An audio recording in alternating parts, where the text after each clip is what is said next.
3rd Nephi, chapter 6. This is the last one, and I'll be done with 3rd Nephi. What a trip. So anyway, hopefully you came along for the ride. If you like it, please share, okay? 3rd Nephi, chapter 6. The Nephites prosper. Pride, wealth, and class distinctions arise. The church is rent with dissensions. Satan leads the people in open rebellion. Many prophets cry repentance and are slain. Their murderers conspire to take over the government. About AD 26 through 30.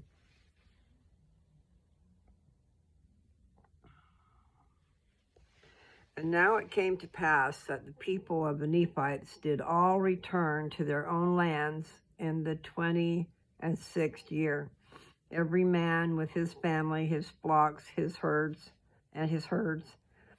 his horses and his cattle, and all things whatsoever did belong unto them. And it came to pass that they had not eaten up all their provisions. Therefore they did take them, or with them, all that they had not devoured, of all their grain of every kind, and their gold, and their silver, and all their precious things.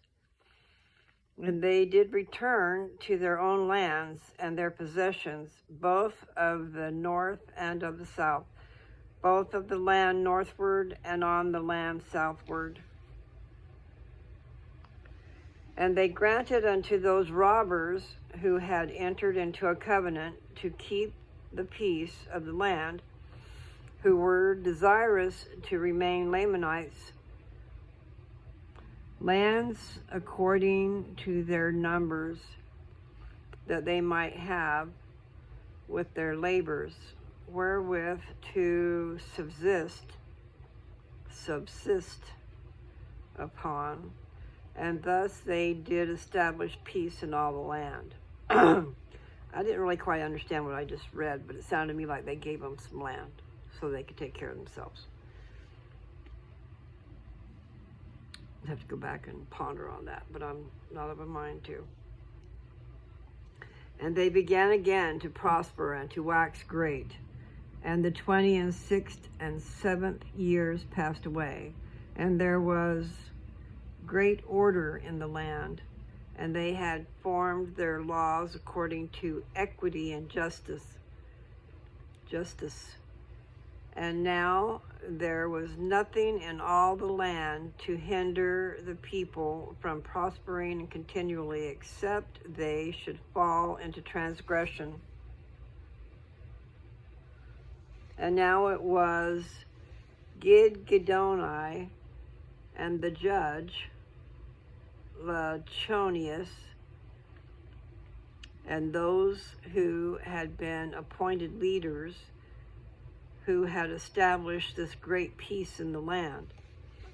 And it came to pass that there were many cities built anew, and there were many old cities repaired. And there were many highways cast up, and many roads made, which led from city to city, and from land to land, and from place to place. And thus passed away the 28th year, and the people had continual peace. But it came to pass in the 29th year, there began to be some disputings among the people, and some were lifted up unto pride and boastings, because of their exceeding great riches, yea, even unto great persecution. I quit listening to what I was reading. Do you ever do that? All right, so in the 29th year, there began to be some disputings among the people, and some were lifted up unto pride and boastings because of their exceedingly great riches, yea, even unto great persecutions. Okay, they're talking about the dividing of classes. And some think they're real hot and not being nice to those who don't have anything, you know. Some people think once they got money and stuff that they're all that. And maybe they are. But in God's eyes, we're all equal. And nobody should be putting somebody else down. They should be lifting them up. Those are my words. So now I'm starting with verse 11. For there were many merchants in the land, and also many lawyers and many officers. And the people began to be distinguished by ranks according to their riches and their chances for learning. Yea, some were ignorant because of their poverty, and others did receive great learning because of their riches. Some were lifted up in pride, and others were exceedingly humble. Some did return railing for railing, while others would receive railing and persecution and all manner of affliction, and would not turn and revile again, but were humble and penitent before God. And thus there became a great inequality in all the land, insomuch that the church began to be broken up, yea, insomuch that in the 13th year the church was broken up in all the land, save it were among a few of the Lamanites who were converted unto the true faith, and they would not depart from it. For they were firm and steadfast and immovable, willing with all diligence to keep the commandments of the Lord. Now the cause of this iniquity of the people was this: Satan had great power unto the stirring up of the people to do all manner of iniquity, and to the puffing them up with pride, tempting them to seek for power and authority and riches and the vain things of the world. And thus Satan did lead away the hearts of the people to do all manner of iniquity. Therefore they had enjoyed peace but a few years. And thus in the commencement of the 13th year, the people, having been delivered up for the space of a long time to be carried about by the temptations of the devil, whithersoever he desired to carry them, and to do whatsoever iniquity he desireth, they should. And thus in the commencement of this, the 13th year, no, the 30th, I was going to say the 13th was a long time ago, the 30th year, they were in a state of awful wickedness. Now they did not sin ignorantly, for they knew the will of God concerning them, for it had been taught unto them. Therefore they did willfully rebel against God. And now it was in the days of Lechonius, the son of Lechonius, for Lechonius did fill the seat of his father, and did govern the people that year. And there began to be men inspired from heaven, and sent forth, standing among the people in all the land, preaching and testifying boldly of the sins and iniquities of the people, and testifying unto them concerning the redemption which the Lord would make for his people, or in other words, the resurrection of Christ, And they did testify boldly of his death and sufferings. Come back. Okay. Now there were many of the people who were exceedingly angry because of those who testified of these things. And those who were angry were chiefly the chief judges, and they who had been high priests and lawyers, yea, all those who were lawyers were angry with those who testified of these things. Now there was no lawyer, nor judge, nor high priest that could have power to condemn anyone to death, save their condemnation was signed by the governor of the land.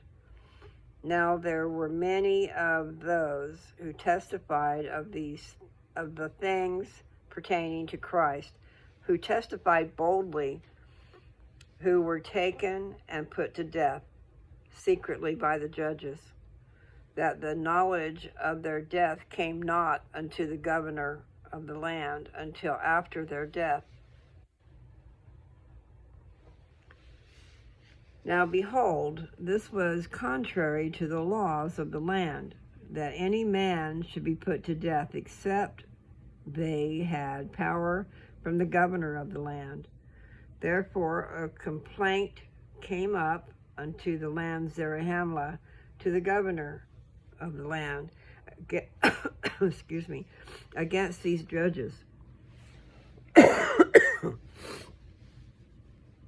Okay, so therefore a complaint came up unto the land Zarahemla, to the governor of the land, against their judges, who had condemned the prophets of the Lord unto death, not according to the law. Now it came to pass, my voice is doing weird stuff. Now it came to pass that they were taken and brought up before the judge, and to be judged of the crime which they had done, according to the law which had been given by the people. Now it came to pass that those judges had many friends and kindreds, and the remainder, yea, even almost all the lawyers and high priests, did gather themselves together and unite with the kindreds of those judges who were to be tried according to the law. And they did enter into a covenant one with another, yea, even into that covenant which was given by them of old, which covenant was given and administered by the devil, to combine against all righteousness. Therefore they did combine against the people of the Lord, and entered into a covenant to destroy them, and to deliver those who were guilty of murder from the grasp of justice, which was about to be administered according to the law. And they did set at defiance the law and the rights of their country, and they did covenant one with another to destroy the governor, and to establish a king over the land, that the land should no more be at liberty, but should be subject unto kings. That's the end of that. I'm pretty sure I went ahead and read 7 when I first started, because chapter 8 is when the whirlwinds and tempest and the earth was changing shape and people were being swallowed up and all kinds of bad things. I mean, cities were burned and cities were swallowed up in the earth and in the sea.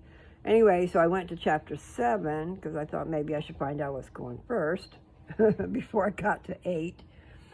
So I'm pretty sure that's how I did it. So now, all of them are there, okay? So I guess the thing to do would be to get on my channel and scroll, or you can do a search. Just go for Read by Lou, I need to keep remembering to write read by Lou, and that distinguishes me from a lot of other people that might be reading the same thing. You never know.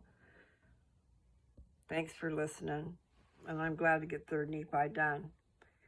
Maybe I'll take a break for a while. I'm not really a scriptorian all the time. Not that I'm a scriptorian, but I do know some of this stuff. Anyway, thanks for listening.